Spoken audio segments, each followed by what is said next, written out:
It seems like marami kang alam tungkol sa mga wines, Miss Lady Anne. Opo. Mahilig po kami ng asawa ko sa mga wines at may collection din po kami. Pagsisinungaling ni Lady Anne. Wow, really? Kung gano'n ay maaari ko bang makita ang mga collections ninyo? Natigilan si Lady Anne sa tanong na ito at hindi agad nagawang makasagot. Sige po, wala pong problema, sir. Nako, baka naman nagsisinungaling ka lang, Miss Lady Anne, ha? Baka naman wala ka talagang wine collection at sinasabi mo lang yan para ma-amaze sa'yo si sir. Oh, dito na ba kayo nakatira? Opo, sir, sandali lang po, tatawagin ko po mga bata. Siya nga po pala, sir, andito po yung wine collections ko. Wow!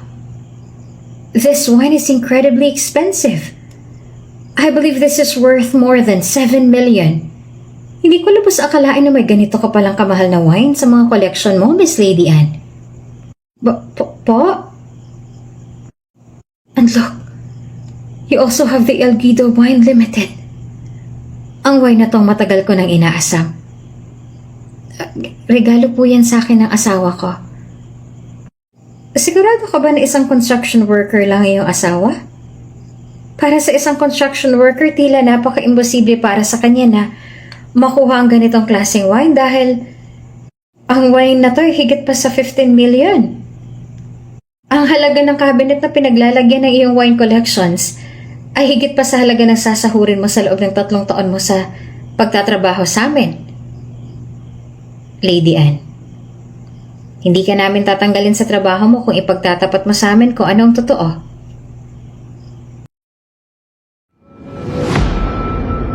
Kung bago ka pa lang sa channel na ito, Ate Jane TV, huwag kalimutang pindutin ang notification bell and subscribe button. Sana po hindi naman malaking abala sa inyo ang pagpindot ng subscribe button dahil ang kapalit po nito ay ang pagsuporta para makapag-produce ng mga libreng stories sa mga channels ni Ate Jane. Maraming salamat!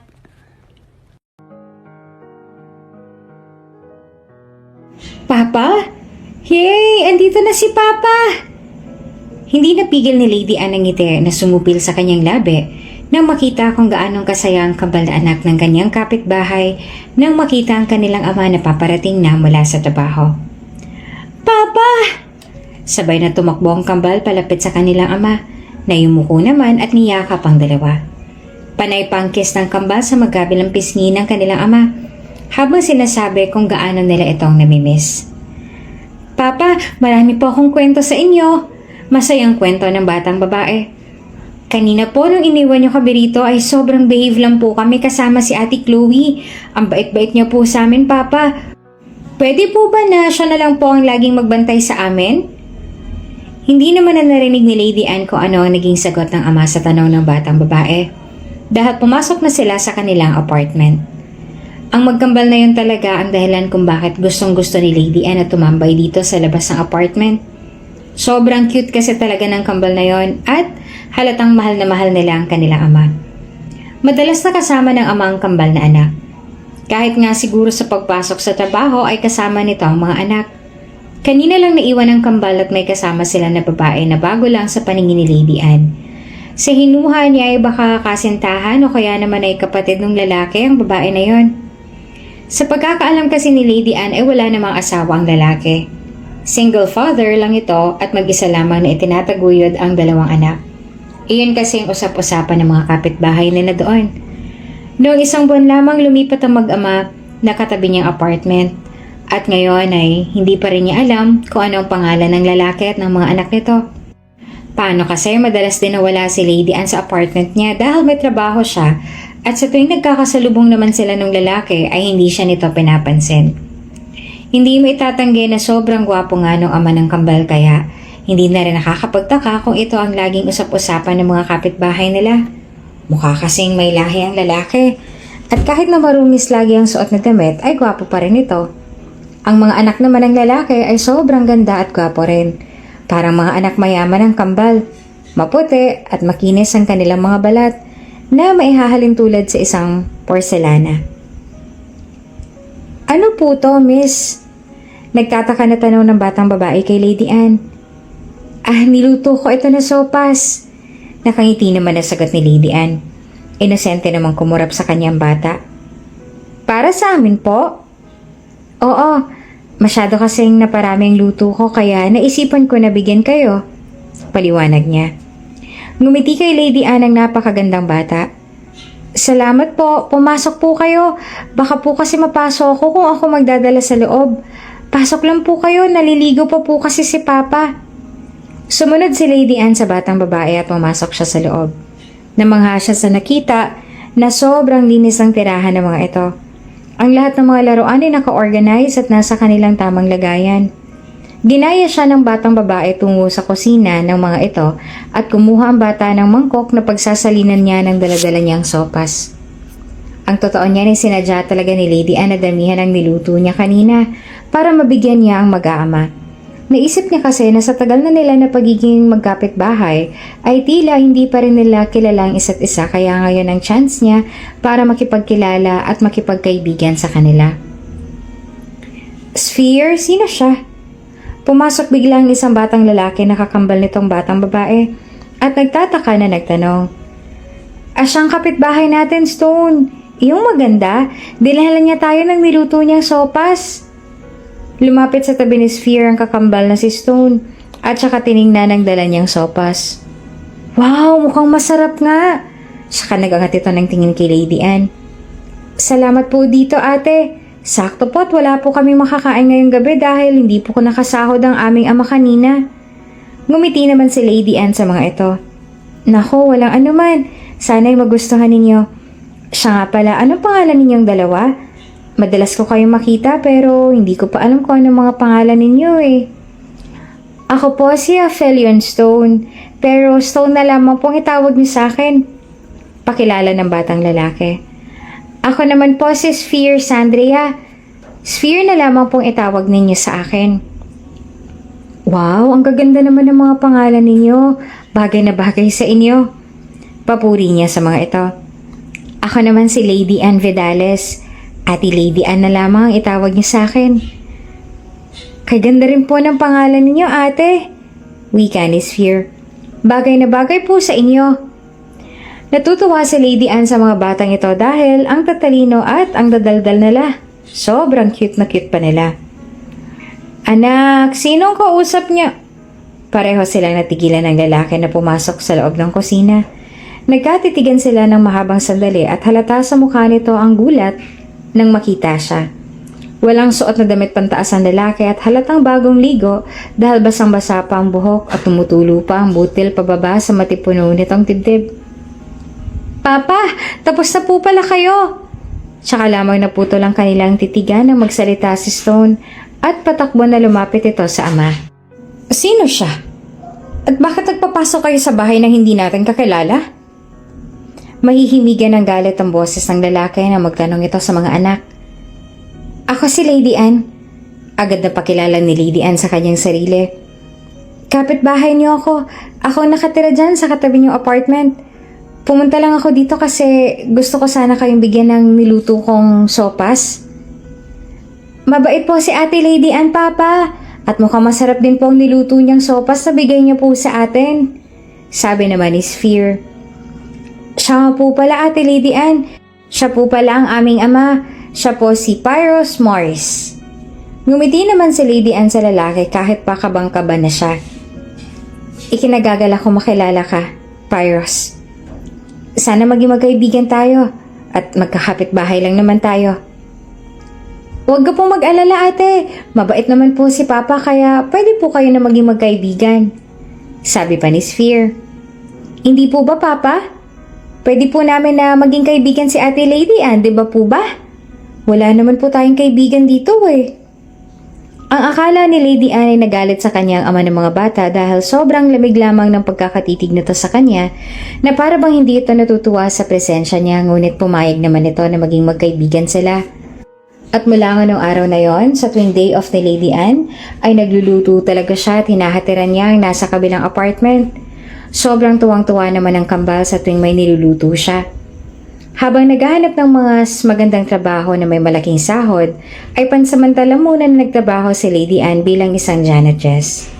Tuwing day off niya lang nakikita ang kambal dahil sa kasakasama rin ito ng ama sa pagpasok sa trabaho.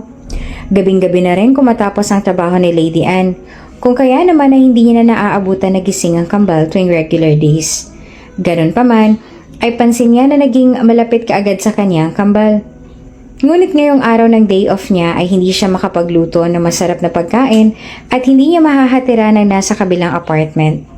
Kanina kasi at tumawag sa kanyang tiyahin at pinapupunta siya sa bahay ng mga ito. Dahil nga sa mula nang umalis siya sa bahay ay ngayon lang siya pinapunta ng mga ito, naisip niya na baka may mahalaga silang kailangan sa kanya kaya agad siyang nagtungo.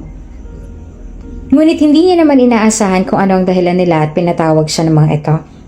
Sa sandaling ito, ang pakiramdam ni Lady Anne ay sasabog na siya dahil sa labis na inis. Hindi po ako maaaring magpakasal sa inyo. Dahil kasal na ako. May asawa at anak na ako. Paliwanag ni Lady Anne sa matandang lalaki na ipinagkakautangan ng malaking halaga ng kanyang tiyahin na nais siyang pakasalan bilang pambayad utang ng kanilang pamilya. Walang hiya ka, Lourdes! Galit na bumali ang lalaki sa tiya Lourdes niya. Bakit ang sabi mo sa akin ay pamangkin mo isa pang berhen at maaari kong gawing asawa? At totoo ang sinabi ko sa inyo, Agapito. Berhen na berhen pa ang aking pamangkin at wala pa siyang asawa. Nagsisinungaling lamang siya ngayon. Natatakot naman na paliwanag ng tiya Lourdes niya, habang si Lady Anne naman ay halos manginig na sa galit dahil sa nais niyang gawin pambayad utang ng tiyahin niya sa pinagkakautangan nito dahil sa sugal. Sa labis sa galit ay marahas na hinawakan ni Agapito ang mukha ni Lourdes na napagigik naman sa sakit. Huwag mo akong pagsisinungalingan, Lourdes. Alam ko na alam mo kung gaano ko kaayaw sa mga taong sinungaling. Naniniwala ako sa sinabi mo na berhen pa nga iyong pamangkin at maaari ko siyang gawing asawa. Pumayag ako na pahiramin ka ng malaking halaga na siyang pinantalo mo lang pala sa sugal dahil naniwala ako sa sinabi mo. Hindi ko naman lubos akalain na magagawa mo ako lukohin at bilugin ang utak ko. Sinubukan ni Lady Anne na pigilan ng matandang lalaki sa pananakit sa kanyang tiyahin dahil naiiyak na ito sa sakit. Bitawan niyo po ang tiyahin ko. Kung hindi niyo siya bibitawan ay magtatawag ako ng pulis at ipapadampot ko kayo. Nang dahil sa banta niya ay tila nakaramdam ito ng takot at binitawan na ang tiyahin niya na napaatras naman habang naiiyak. Agad na dinaluhan ni Lady Anne ang tiyahin niya. Pagalit na nagbanta sa kanila si Agapito. Siguraduhin niyo lang na mababayaran niyo sa akin ang malaking halaga na utang sa akin yung walang hiyang tiyahin mo. Alam niyo naman na hindi ako basta-basta kumagalit. Kaya huwag niyong ubusin ang pasensya ko. Tandaan niyo, 2 buwan lang bibigay ko na palugit sa inyo. Sa oras na hindi niyo ako mabayaran bago matapos ang 2 buwan na yon, ay magpasensyahan na lang tayo. Matapos magbitaw ng marahas sa banta ay nilisan na ni Agapito ang bahay ng tiyahin niya, habang si Lady Anne naman ay agad na diniluhan ng tiyahin na tinanong kung saan ang masakit. Ang mga anak naman ng kanyang tiyahin na nandito lang din ngunit walang ginawa kundi ang magtago dahil natakot sa matanda ay lumapit na rin sa kanila. Ang akala ni Lady Anne ay magpapasalamat ang mga ito sa tulong niya at sa pagtatanggol niya sa ina ng mga ito, bagay naman na hindi nila nagawa. Dahil naging duwag sila ngunit sa halip na magpasalamat ay nagalit pa sila sa kanya. Sa kadahilanan na hindi siya pumayag sa gusto nila na magpakasal sa matandang Agapito na yon. Alam namin na hindi totoo ang sinabi mo na meron ka ng asawa, Lady Anne. Alam namin na nagsisinungaling ka lamang kanina. Kilalang kilala ka namin. Paano mo nagawa yon, ha? Paano mo nagawang hayaan na saktan nila si Mama? Paggalit na hiyaw sa kanya ni Kimberly, ang panganay na anak ng tiyahin niya. Kahit kailan ay hindi ka talaga nagkaroon ng utang na loob sa mga taong nagpalaki sa'yo. Pero hindi ko naman kayang sundin ang mga nais yung gawin ko. Dahilan ni Lady Anne sa nanginginig na boses. Hindi ko kaya na maging asawang matandang yun at maging pambayad utang. Hindi ako pinalaki ng aking ina para maging ganong kababang uri ng babae. At anong kaya mo, ha? Mas kaya mo pa na makitang nasasaktan si Mama at pinagbabantaan ng matandang yon? Ayos lang sa'yo na makita siyang sinasaktan? Ganun ba yon, Lady Anne? Kung sana lang ay pumayag ka sa nais na mangyari ng matandang yon, di sana ay wala na tayong problema ngayon. Di sana ay hindi na natin kailangan pa isipin kung paano magbayad ng utang. Galit na galit pa rin sa kanya si Kimberly, habang ang bunso nitong kapatid ay pinapatahan ng ina nila na panay pa rin ang pag-iyak. Napakasimple lang naman ang kailangan mong gawin pag naging mag-asawa na kayong dalawa. Kailangan mo lang na pagsilbihan ng matandang yon at bumuka ka sa kanyang harapan. At wala na tayong kahit anong kailangang isipin na problema sa pera. Dahil lahat tayo yayaman sa matandang yon. Nagbaba ng tingin si Lady Anne at sinusubukan na pigilan ang pagpatak ng kanyang mga luha. Pasensya na, pero hindi ko magagawa ang nais ninyong gawin ko. Hindi ko makakaya na magpakababa para lang sa pera. At tungkol sa sinabi ko kanina, hindi ako nagsisinungaling. May asawa at anak na ako. Kung hindi kayo naniniwala, ay maaari kayong pumunta sa apartment ko para makita sila. Gulat at pagtatakang bumalatay sa mukha ng mga ito nang sandaling sabihin niya na hindi siya nagsisinungaling sa sinabi niyang may asawa at anak na siya. Hinayaan na ni Lady Anne ang mga nagtatanong nilang tingin. Tumayo na siya at bahagyang yumuko. Malaking utang na loob ko sa inyo sa naging tulong niyo sa akin at pagpapalaki sa akin noon. Pero pasensya na po. Pero hindi ko kayo matutulungan sa problema ninyo. Pinasok niyong gulo nito. Kaya sana'y matuto kayo na gumawa ng sarili niyong solusyon. At huwag niyong iasa sa akin. Hindi na siya naghintay ng sagot nila. Tumalikod na siya at nilisan ang bahay ng mga ito. Nang makasakay siya sa tricycle ay napahinga siya ng maluwag. Alam ng Diyos kung gaano niya kagusto na tulungan ang kanyang tiyahin at ang pamilya nito. Ngunit katulad nila ay wala rin siyang sapat na pera. Sapat lang ang sinasahod niya para sa kanya at pambayad sa utang ng kanyang ama. At mas lalong hindi niya magagawa kung ano ang nais nila na maging asawa siya ni Agapito. Kahit gaano kahirap ang buhay ay hindi magagawa ni Lady Anne magpakababa ng ganon. Ang Tia Lourdes niya naman ang halos nagpalaki sa kanya noon matapos mamatay ng kanyang ama dahil sa isang malubhang sakit. Ang kanyang ina naman ay maaga rin na namayapa dahil sa sakit na cancer. Hindi naging maganda ang pakikitungo sa kanya ng kapatid ng kanyang ama habang nananatili siya sa bahay ng mga ito. Hindi siya pinag-aral ng mga ito at ginawa pa na parang alila. Noong makapagtrabaho si Lady Anne at nakapag-ipon ng sapat na pera, ay nagpasya na siya na umalis sa poder ng kanyang tiyahin at manirahan na mag-isa. Nag-aral din siya hanggang sa makatungtong siya ng kolehiyo. Kahit pa sobrang hirap ng buhay ay ginagawa ni Lady Anne ang lahat para lamang makaraos siya kahit papaano. Ang tiyahin niya ay isang sugarol at gayon din ang asawa nitong si Estor. Ang lahat ng pera na ibinibigay ni Lady Anne sa mga ito ay nauubos lang nila sa sugal. Ngunit itong mga nakaraang buwan ay hindi na siya nakakapagbigay sa mga ito dahil sa dami ng mga kailangan niyang bayaran. Tumaas na rin kasi ang renta niya sa kanyang apartment at ganoon din ang mga bilihin kaya naman saktong-sakto na lang talaga ang sahod niya para sa mga gastusin niya at sa kanyang sarili. Hindi naman nagustuhan ng tiyahin niya na hindi na siya nakakapagbigay sa mga ito dahil wala silang maipangsugal. Hanggang sa nakalipas na buwan ay nagtaka si Lady Anne kung bakit hindi na nanghihingi ng pera ang mga ito sa kanya. Nalaman niya na lang na ang dahilan pala noon ay umuutang ang tiyahin niya sa isang mayaman na may-ari ng kasino na pinagsusugalan nila at siyang ipinangako ng mga ito na maging bayad. Dahil sa angking ganda ni Lady Anne ay agad naman na naakit niya ang Agapito na yon at napapayag ito sa gusto ng tiyahin niya, ngunit hindi siya makapayag na ganun na nga lamang ang mangyari. Nagtaka si Lady Anne nang makita niyang magkambal na sina Stone at Sphere na umiiyak. Kakauwi niya lang at ang kambal ay nasa tapat ng pinto ng apartment niya. Umiiyak ito at takot na takot. Anong nangyari? Bakit kayo umiiyak?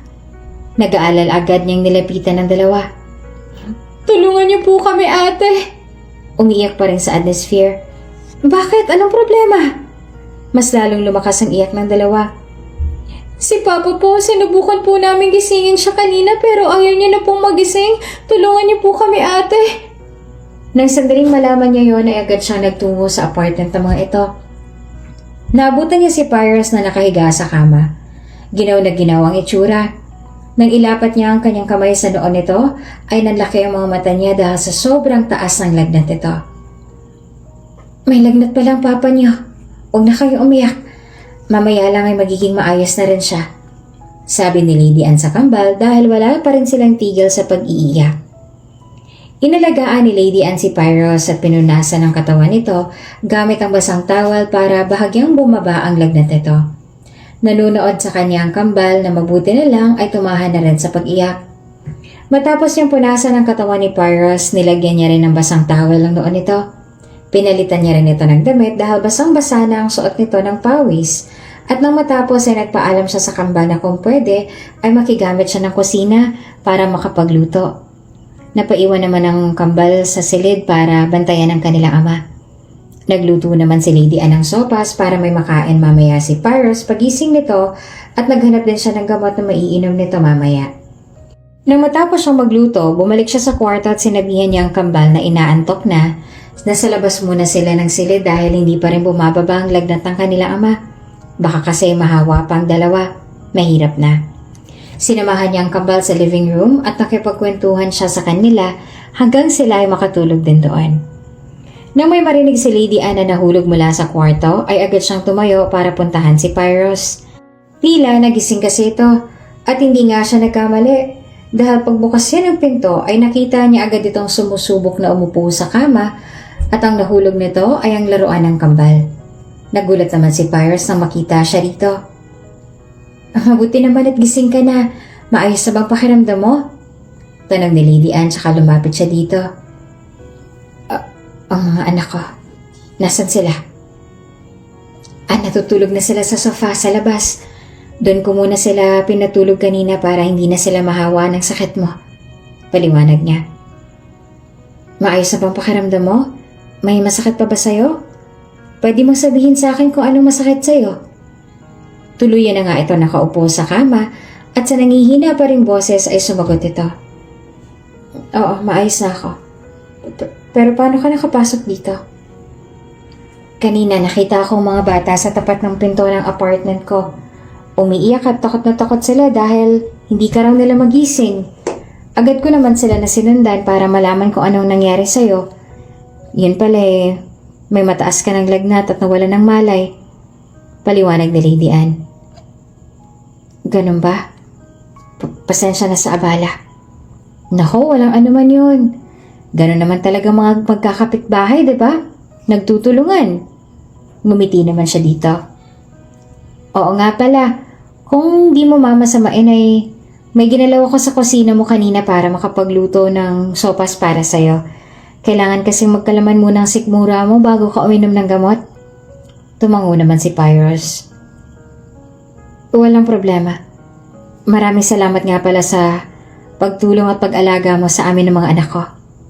Nako, wala yun. Sandali lang ha at iinitin ko muna yung niluto ko at kukuha kita ng sopas para makakain ka na at makainom ka na ng gamot. Binili na niya si Pyros na manatili muna sa loob ng silid at hintayin na bumalik siya. Mabilisan na init lang ang ginawa niya sa niluto niya dahil kailangan na ni Pyros na makainom ng gamot. Matapos niyang ihanda ang gamot at sopas ay bumalik na siya sa silid kung saan naabutan niya si Pyros na nagliligpit na ng higaan. Hindi ka muna sana nagkikilos, sabi niya dito. Eto, kumain ka na muna at inumin mo ang gamot dyan. Nakuha ko yan sa pantry mo kanina. Tumango at tumalima naman sa kanya si Pyros. Muli itong naupo sa kama at nagsimula ng kumain habang siya naman ay pinulot naman ng mga nagkalat na laruan ng kambal para hindi na ito mahirapan sa pagliligpit mamaya at hindi pa ito lubusan na gumagaling. Habang kumakain naman si Pyros ay hindi sinasadya na napatitig siya dito. Para itong isang bata na hinang-hina. Ganun pa man, kahit na ganun ang sitwasyon, ay gwapo pa rin ito. Maraming salamat sa pag-aalaga, Lady Anne.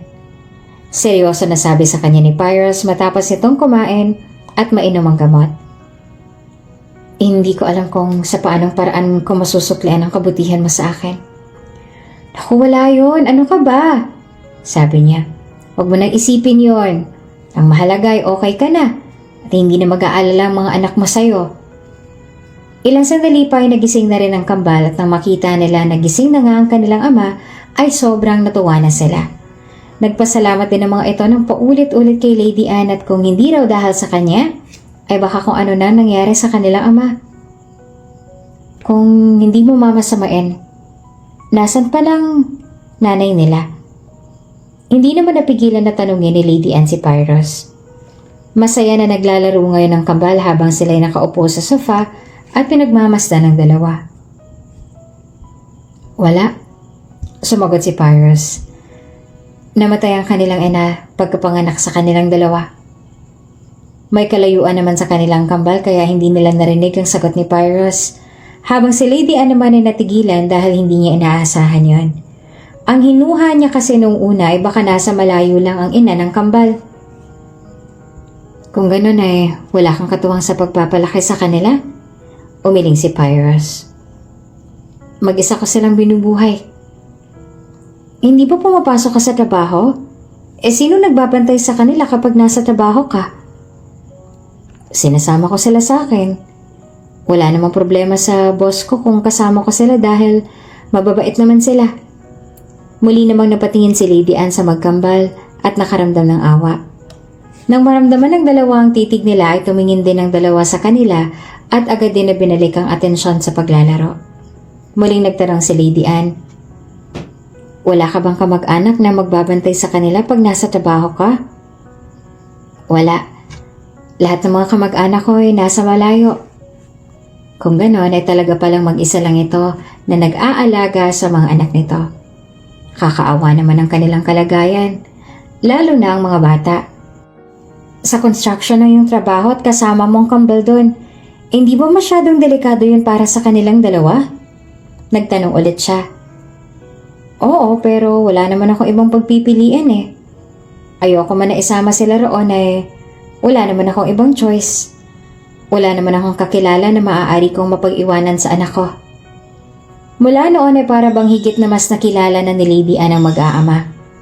Mabuting ama si Pyros at kahit nahirap sa buhay ay ginagawa nito ang lahat para mabigyan ng maayos na buhay ang mga anak. Habang matalino naman ang kambal at nauunawaan nila kung anong klase ng buhay ang meron sila. Wala silang reklamo, sa halip ay masaya sila sa kung anumang meron sila. Masasabi ni Lady Anne na kahit mag-isa lang ay napalaki ng maayos ni Pyros sa mga anak. Dahil doon ay nakaramdam siya ng higit na paghanga para kay Pyros. Ganun na ganun din kasi ang kanyang ama noong nabubuhay pa ito. Lahat ay ginagawa ng kanyang ama para lang sa kanya. Mabuti na lang at mabilis na gumaling si Pyros at nakabalik din agad sa trabaho. Sa sumunod na linggo ay nagulat si Lady Anne nang bigla na lang sumulpot sa apartment niya ang tiyahin at mga anak nito. Wala man lang itong pasabi sa kanya na darating pala sila ngayon. Nasaan ang asawa mo, Lady Anne? Gusto namin siya makita. Diretso na sabi sa kanya ng Tia Lourdes. Ha? Kung totoo may asawa ka na nga, iharap mo siya sa amin. Gusto namin siya makilala. Sagot naman ni Tia Lourdes. Pero sa oras na nalaman namin na nagsisinungaling ka lang, alam mo na kung anong mangyayari. Nagsalita na rin si Kimberly na mataray ang tingin sa kanya. At siguraduhin mo lang na nagsasabi ka ng totoo sa amin, Lady Anne. Dahil kung hindi, matutuloy ang kasal mo kay Agapito at wala kang pagpipilian. Napalunok na lang si Lady Anne at nakaramdam ng takot. Ayaw niyang ikasal kay Agapito, pero sino naman ang ihaharap niya sa mga ito gayong hindi naman totoo ang sinabi niya na may asawa na siya. Hindi na alam ni Lady Anne kung ano pa ang kanyang gagawin. Halos hindi na siya makapag-isip ng kanyang sasabihin dahil nabablangko ang utak niya.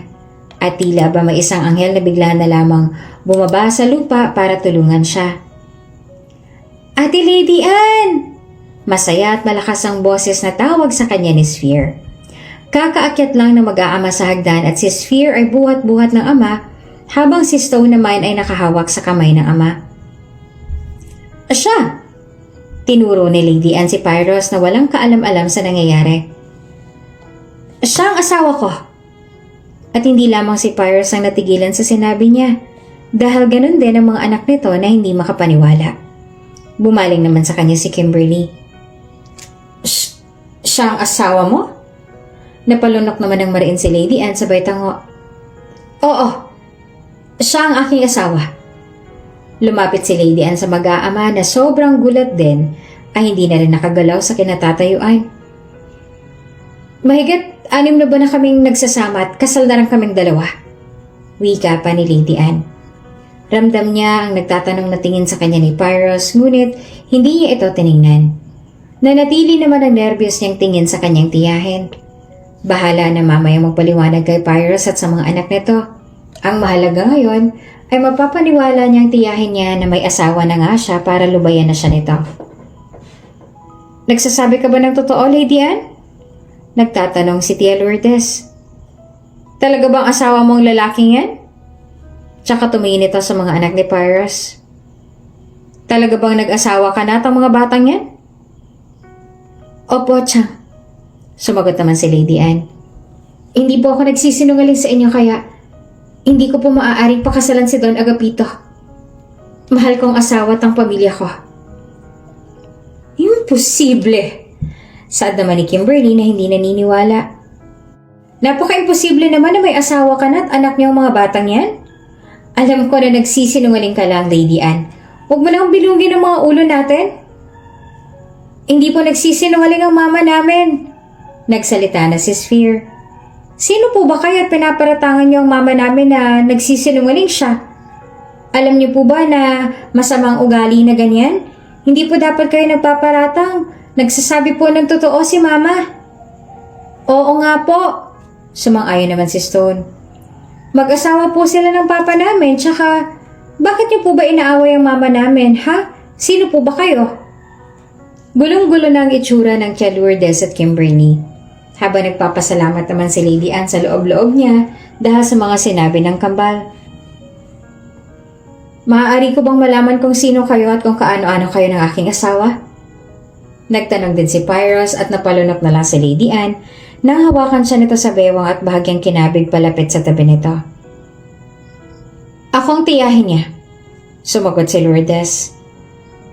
Kung talagang asawa ka niya, bakit hindi nabanggit ni Lady Anne ang tungkol sa amin sa'yo? Pasensya na po kung hindi ka namin nakilala, sagot ni Pyros. Ngayon ko lamang kayo nakita kaya hindi ko naisip na ikaw palang tiyahin ng aking asawa. Ikinagagalak namin kayong makilala, Chang. Lihim na nagbunyi si Lady Anne nang maniwala ng kanyang tiyahin at mga anak nito na mag-asawa nga sila ni Pyros. Hindi na rin sila nagtagal doon at umuwi na. Marahil ay nakaramdam ng takot sa lamig ng tingin sa kanila ni Pyros na para bang pinapahiwatig na hindi ito masaya na makita sila. Nang makaalis na ang kanyang tiyahin at ang mga anak nito ay niyaya niyang mag-ama na tumuloy muna sa apartment niya dahil kailangan niya na makapagpaliwanag dahil sa biglang nangyari. Pasensya ka na't kailangan mo pang madamay sa nangyari. Pagsisimula ni Lady Anne, wala na kasi talaga akong ibang maisip kanina kaya nung makita kita, ikaw na lang sinabi ko na asawa ko. Nakaramdam naman siya ng hiya dahil malamig din ang tingin sa kanya ni Pyros. Walang emosyon ang mukha nito kaya hindi niya mawari kung nagagalit ba ito sa nangyari. At bakit naman kailangan mo magsinungaling sa kanila na asawa mo ako? Tanong pa ni Pyros.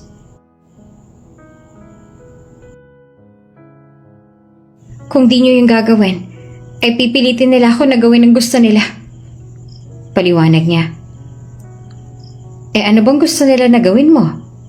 Bakit kailangan na dumating sa punto na kailangan mo magsinungaling?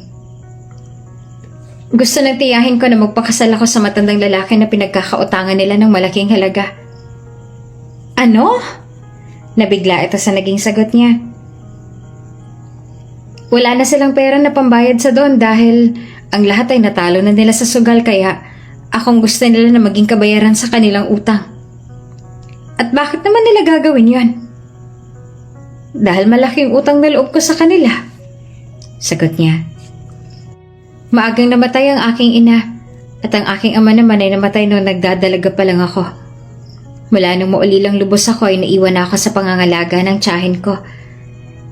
Sila at ang kanyang asawang nagpalaki sa akin kaya malaki rin ang tinatanaw ko ng utang na loob sa kanila.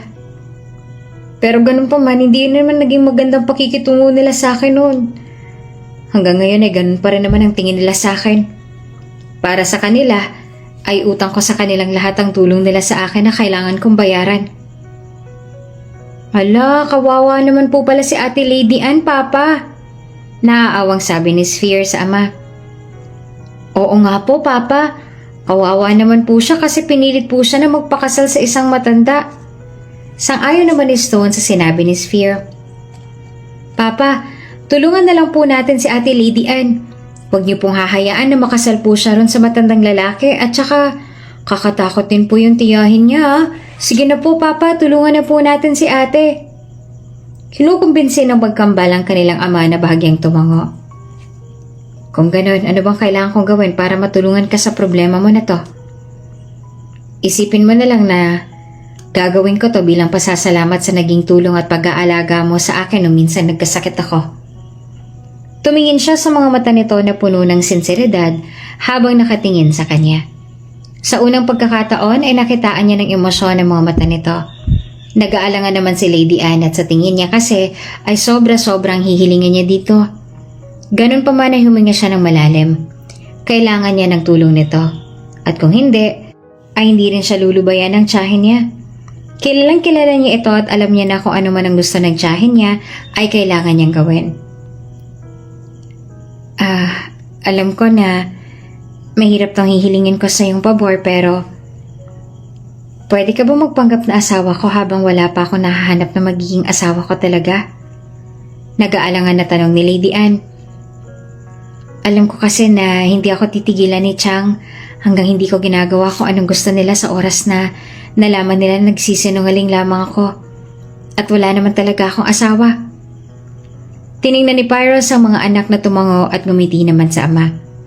Nang makuha ang kasagutan mula sa mga anak ay bumaling sa kanya si Pyros at saka bahagyang tumango. Sa tingin ko ay pwede naman. Labis-labis ang pasasalamat ni Lady Anne sa pagpayag nito. Nagpasalamat din siya sa mga anak nito na nauunawaan naman kung anong nangyari at siya pang nag-assure sa kanya na magiging maayos din ang lahat dahil nasa tabi niya lang ang ama ng mga ito. Mabuti na lang talaga at napapayag niya si Pyros na magpanggap na asawa niya dahil tama ang hinala niya na minamanmanan siya ng kanyang tiyahin para masigurado kung siya nga ba talaga ay nagsasabi ng totoo. Pag-uwi ni Lady Anne mula sa trabaho niya bilang isang janitor sa isang restaurant ay napansin niya agad ang asawa ng kanyang tiyahin na tila ba ay minamanmanan siya. Sunod ito ng sunod sa kanya at sa tuwing lilingon siya ay nagtatago ito sa likod. Gabi na pa naman dahil sobrang gabi na nang matapos ang trabaho niya at pinag-overtime siya ng boss niya.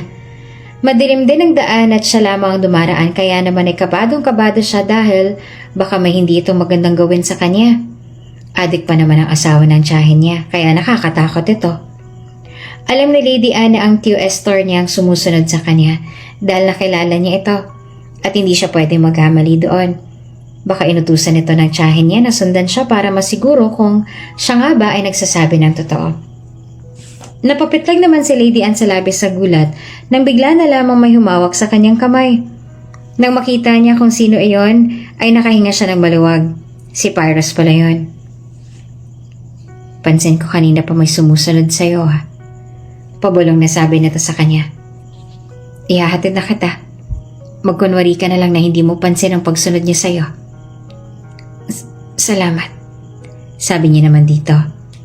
Ngayon na nandito na si Pyros, ang pakiramdam ni Lady Anne ay ligtas na siya. Hindi naman binibitawan ni Pyros ang kanyang kamay habang naglalakad sila at nagkukunwari na hindi alam na may nakasunod sa kanila. Nasaan ang mga bata? Bakit di mo sila kasama? Tanong niya kay Pyros. Iniwan ko sila kay Chloe.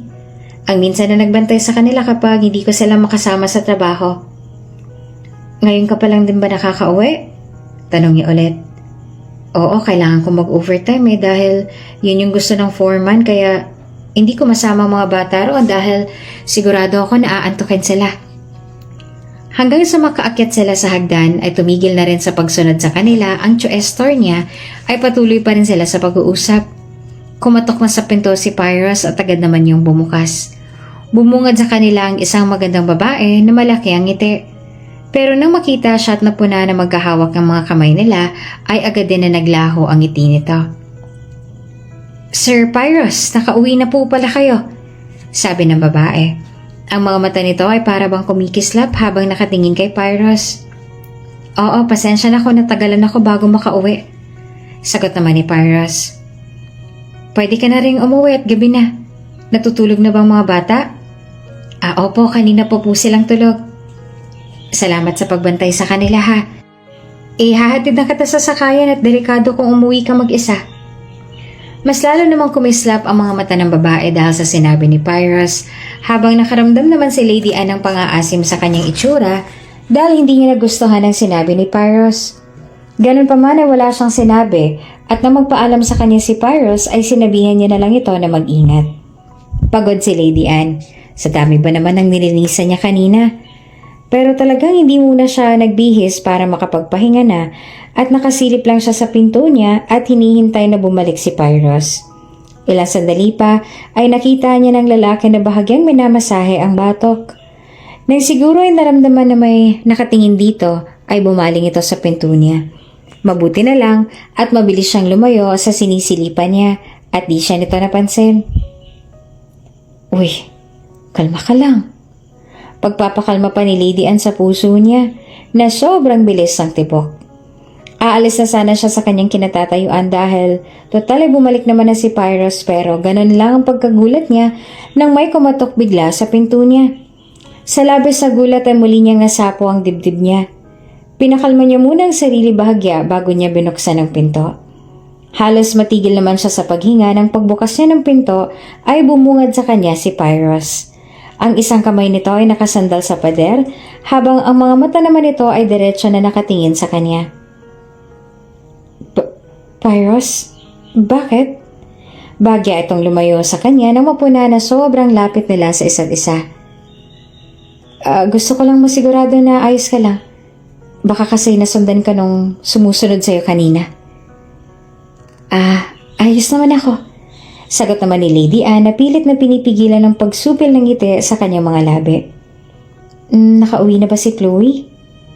Oo, nakasakay na siya ng jeep nung umalis ako. Malayong tinitirhan nandito kaya kailangan niya talaga na sumakay. Ganun ba? Aniya. Kung ganun ay magpahinga ka na. Alam kong pagod ka na rin sa trabaho mo. At ganun din ako. Tumango naman si Pyrrhus.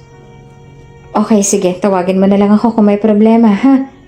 Pinagmasdan ito ni Lady Anne na lumakad papunta sa pinto ng apartment nito. Binuksan nito ang pinto pero bago pumasok ay tumingin ulit ito sa kanya. Good night. Hindi na napigilan ni Lady Anne ang ngiti na sumusupil sa kanyang labi. Tumango siya rito sabay sabi ng good night. Nang gabing yon, ay ngiting-ngiti si Lady Anne na natulog. At sa mga sumunod na araw ay ganun lagi ang ganap nila ni Pyrrhus. Bago sila matulog ay talagang nag-good night sila sa isa't isa. Anong nangyari? Takang tanong ni Lady Anne nang makita ang kambal na sina Sphere at Stone na nasa labas ng kanilang apartment. Ang ilan sa mga gamit nila sa bahay ay nakalabas na rin at ang dalawa ay maluha-luha na rin. Pinapaalis na po kami sa aming tirahan dahil wala po kami sapat na pera para makapagbayad ng renta. Paliwanag ni Stone na maluha-luha na. Sinusubukan po ni Papa na kausapin ngayon ng may-ari pero ayaw niya po talaga. Nagulat naman si Lady Anne ng dahil doon. Sakto naman na lumabas si Pyrrhus na bagsak ang balikat at kasunod naman doon ang landlord na inis ang itsura. Anong nangyari? Tanong niya kay Pyrrhus. Kailangan na naming lumipat sa lalong madaling panahon. Paliwanag nito sabay hinga ng malalim. May matutuluyan na ba kayo? Wala. Pero bahala na akong maghanap ng paraan. Sagot nito bago dinampot ang ilan sa mga gamit nila. Nahabag naman si Lady Anne sa mga ito lalo na sa kambal dahil mukhang ayaw na ayaw talaga nila na umalis sa tirahan nila. Mag-isa lang naman ako sa apartment ko. Pwede kayong tumuloy doon. Kahit kailan niyo gusto dahil tuwing gabi lang naman ako andito at kapag wala akong pasok, wala namang problema sa akin. Alok niya sa mga ito. Hindi, nakakahiya naman sa'yo kung dito kami titira ng mga anak ko. Naku, okay lang. Wala namang problema yun sa akin eh. Isipin mo na lang na daan ko to para magpasalamat sa tulong mo sa akin. At saka hindi ba nagpapanggap tayo na mag-asawa? Sa tingin ko mas kapani-paniwala kung dito na kayo titira ng anak mo sa bahay ko. Ayaw niya rin na mapalayo siya sa mga bata dahil naging malapit na nga ang mga ito sa kanya. Kung aalis na sila ay hindi niya sigurado kung magkikita pa sila. Naisip niya rin nga kung malalaman ng tiyahin niya na umalis na si Pyros at ang mga anak nito, ay pipilitin lamang siya nila na pakasalan yung matandang lalaki na yon. Mas maganda kung papayag ang mga ito na sa apartment niya na lang tumuloy habang wala pang sapat na pera. Malawak naman ang apartment niya at tama lang para sa isang pamilya. Papa, pumayag ka na po. Gusto ko rin po na dito na lang din kay Ate Lady ang tumira para may mama na rin po ko. Pangungumbinsin ng kambal sa kanilang ama. Nagkatingin na naman silang dalawa ni Pyros sa kalaunan ay pumayag din sa alok niya. Mula nang tumira sila sa isang apartment ay para na nga talaga silang tunay na mag-asawa at ang mga anak ni Pyros ay mas lalo pang naging malapit sa kanya. Hati sila ni Pyros sa pagbabayad ng renta at ang sobra sa kinikita nito ay binibili nila ng stock sa ref. Hindi sila nagkaroon ng problema mula nang tumira sila sa iisang lugar. At sa halip ay masaya pa sila na para na talaga silang isang tunay na pamilya. Pakiramdam pa nga ni Lady Anne ay nagkaroon siya ng panibagong purpose sa buhay niya dahil sa pagdating ng kambal sa buhay niya. Lagi na siyang excited umuwi dahil alam niya na pagdating niya sa kanyang apartment ay may dalawang makukulit na chikiting na naghihintay sa kanya. Pakiramdam niya ang buhay niya hindi na tulad ng dati na malungkot at lagi lang siya na mag-isa. Hindi na lang sa trabaho ang pag-ikot ng mundo niya. At masaya naman roon si Lady Anne. Masaya siya sa lahat ng pagbabago sa buhay niya dahil sa pagdating ng mag-ama. Ngunit tama rin naman ang sinabi ng iba. Hindi naman talaga sa lahat ng oras ay laging masaya. Dumating sa punto na natanggal si Pyros sa trabaho at sumasideline na lamang ito kung saan-saan. Minsan ay swerte na ito kung may kitain ito na 1,000 sa isang linggo para makatulong sa lahat ng mga gastusin. Ramdam naman ni Lady Anne na sobrang hiyang-hiya na sa kanya si Pyros pero para kay Lady Anne ay okay lang yun sa kanya. Alam niya naman kasi na minsan talaga sa buhay ay dumarating ang kamalasan. Sumasahod naman siya ng sapat sa pinagtatrabahuhan niya at ayos lang yun. Alam niya rin naman kasi na gumagawa talaga ng paraan si Pyros sa halip ay humahanga pa nga siya dito dahil sa kasipagan nito. Pasensya na kung hanggang ngayon ay wala pa rin ako mahanap na trabaho para mas makatulong ako sa iyo sa mga gastusin. Nahihiyang sabi ni Pyros. Ngumiti naman si Lady Anne kay Pyros. Naku, ano ka ba? Huwag mo masyadong isipin yon. Ang mahalaga ay nakakakain naman tayo ng 3 beses sa isang araw. Ayaan mo. Pag may mahanap ako na maayos sa trabaho ay babawi ako sa lahat ng mga tulong at kabaitan mo sa aming mag-ama. Naku, huwag mo munang isipin yan. Kung tutuusin nga, hindi mo naman kailangan na bayaran ng lahat ng nagawa ko. Gusto ko lang naman na tulungan kayo. At masaya na ako makitang masayang mga bata. Sabi pa ni Lady Anne. Hayaan mo. Alam ko na darating ang araw at makakahanap ka rin ng permanenteng trabaho. Sa ngayon ay tiis-tiis lang muna tayo. Pasasaan pa ba't meron ding patutunguhan ang lahat ng mga sakripisyo at pagsisikap natin? Nalaki naman ang mga mata ni Lady Anne sa gulat ng bigla siyang yakapin ni Pyros. Mahigpit ang yakap nito sa kanya at ramdam na ramdam ni Lady Anne ang init ng katawan nito. Napangiti siya kalaunan at niyakap din itong pabalik. Maraming salamat sa lahat, Lady Anne. Hinayaan niya lang na yakapin siya nito at hinayaan niya rin ang kanyang sarili na matunaw sa init ng yakap nito. Mabilis ang tibok ng kanyang puso na siguro nga'y ramdam din ni Pyros dahil malapit na sila sa isa't isa. Pakiramdam ni Lady Anne ang mga sandaling yon ay sobrang komportable niya. Para bang ginawa siya para lamang sa mga bisig nito. Ang hindi naman alam ng dalawa ay nakasilip sa kanilang kambal na sina Sphere at Stone na pareho nakatakip ang mga kamay sa kanilang bibig at pigil ang paghagikik. Sa loob ng isang malawak na opisina na ang kagamitan ay mga mamahalin, may mga paintings na gawa ng mga sikat na pintor. Nakaupo ang isang lalaki sa kulay itim na swivel chair at sa harap nito ay isang lalaki. Ang lalaki na nakaupo sa swivel chair ay walang iba kundi si Zyrui Pyros Morris, ang nag-iisang anak ng may-ari ng Russo. Isang napakasikat na brand ng mga luxury and sports car, relo, at iba pa na siyang pinakamalaki sa mga marketplace. Hindi mo pa rin ba sasabihin sa asawa mo kung sino ka talaga, Pyros? Tanong ni Dorel kay Pyros. Si Dorel Formosas naman ay ang pinsan ni Pyros na siyang katuwang din ni Pyros sa pamamahala sa kumpanya. Huminga ng malalim si Pyros. Hindi pa. Hindi pa sa ngayon. Napapailing na lang si Dorel. Alam mo na hindi habang buhay matatago mo sa kanya kung sino ka talaga, hindi ba? Alam ko naman yun.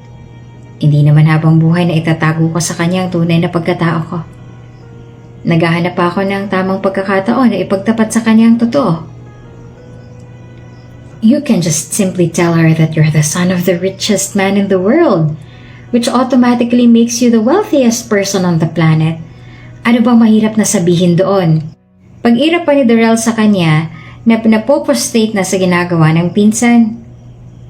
Sabihin mo na kasi sa kanya ang totoo nang tumagal-tagal ka naman dito sa kumpanya.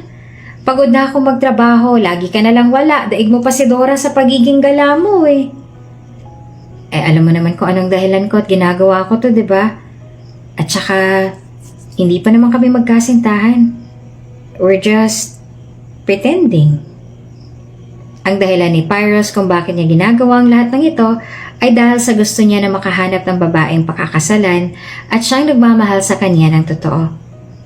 Hindi lang dahil sa pera niya. Pyros had not only been engaged once, but 3 times. His parents took the initiative to arrange these engagements as they wished for him to start his own family and find a woman who would also be a mother of his twin.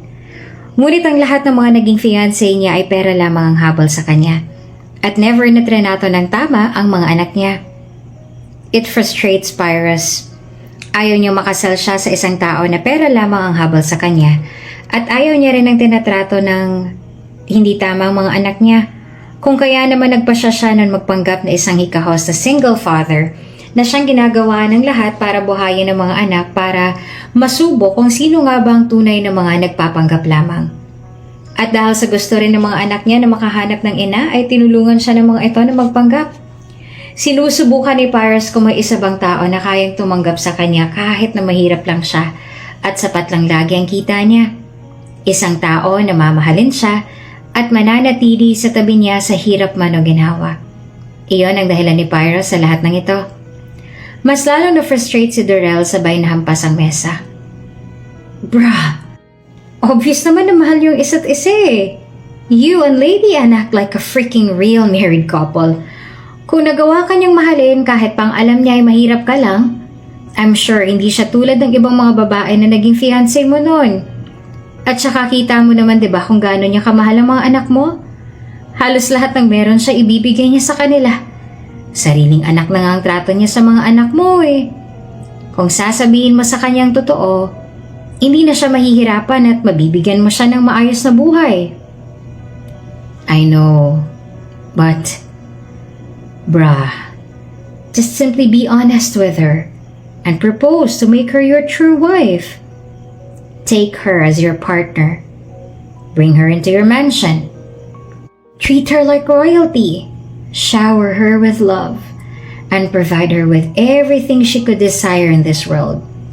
Solve lang lahat ng mga iniisip mo at hindi mo na rin magiging problema ang gusto ng magulang mo na ikasal ka na naman dun kay Sweet Apple ba yun? Sa totoo lang ay naisip na rin naman ni Pyros na sabihin ang totoo kay Lady Anne. At katulad ng sinabi ng pinsan niya ay gusto niya rin itong gawin na tunay niyang asawa. Hindi na rin naman itatanggi pa ni Pyros ang totoo na umiibig nga siya kay Lady Anne. Alam ni Pyros sa sarili na ang dalaga na nga ang matagal niyang hinahanap. Ito na ang sagot sa lahat ng dasal niya. Alam ni Pyros na si Lady Anne na rin ang pupuno sa kulang sa buhay niya. Sadyang natatangi lang talaga ito sa lahat ng babae na pumasok at umalis sa buhay niya. She's the dream come true. Sphere? Stone? Pyros? Kakapasok lang ni Lady Anne sa loob ng apartment niya at masayang-masaya niyang tinatawag ang mag-aama. Sobrang excited niya na sabihin sa mga ito ang magandang balita. Nang marinig ng mag-ama ang masaya niyang pagtawag ay agad silang lumabas. Oh, bakit? Anong problema? Nag-aalala na tanong naman sa kanya ni Pyros na labis ang pagmamadali. Para lang maharap siya ay hindi na nagawa na makasuot ng damit pang taas. May maganda akong balita sa inyo. Sa sobrang saya niya ay abot hanggang tenga ng mga ngiti niya. Ano po yon? Tanong ni Sphere. Natanggap ako sa pinag-applyan ko. Natanggap ako sa mas mataas ang sahod. Tuwang-tuwa na siya at saka patakbo siyang lumapit sa mag-aama at sa labis na saya ay niyakap niya ang mga ito. Sobrang masaya rin para sa kanya ang kambal na napatalon-talon pa. Congratulations po, Ate Lady Anne! Sabay na bati sa kanya ng kambal. Thank you! Sabi niya at niyakap niya ang dalawa. Congratulations, Lady Anne! Napaangat ang ulo ni Lady Anne kay Pyros na magsalita ito. Nakangiti ito at yun ang unang beses na nakita niya ito nang umiti ng ganon. Sobrang genuine at halata na masaya ito para sa kanya. Ang malalim nitong mga mata na dati ay laging walang emosyon ay para bang kumikinang na ngayon habang nakatingin sa kanya. Salamat, Pyros.